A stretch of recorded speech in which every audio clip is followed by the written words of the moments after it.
கர்த்தருடைய பரிசுத்த நாமத்துக்கு மகிமை உண்டாவதாக. இந்த நாளிலே தேவன் கொடுக்கிற வார்த்தை சங்கீதங்களின் புஸ்தகம் 37வது அதிகாரத்திலே 6வது வசனம், உன் நீதியை வெளிச்சத்தைப் போலவும் உன் நியாயத்தை பட்ட பகலைப் போலவும் விளங்க பண்ணுவார்.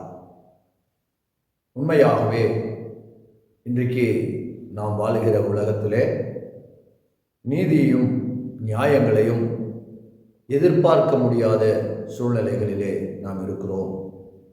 அநேக நேரங்களில் நம்முடைய வாழ்க்கையிலே நீதியும் நியாயமும் கிடைப்பதில்லை. ஆனால் நம்முடைய கர்த்தராகிய தேவன் நீதியுள்ள தேவனாய் இருக்கிறார், நீதியின் பட்சத்தில் இருக்கிறவராய் இருக்கிறார். அநேக காரியங்களிலே நமக்கு நீதியும் நியாயமும் ஒருவேளை இப்பொழுது கிடைக்காவிட்டாலும் நிச்சயமாக அவர் நீதியை வெளிச்சத்தைப் போலவும் நியாயத்தை பட்ட பகலைப் போலவும் விளங்க பண்ணுவார். அதில் நமக்கு காலம் தாமதம் இருந்தாலும் கூட தேவன் நிச்சயமாய் நமக்கு அதிலே நன்மை செய்வார்.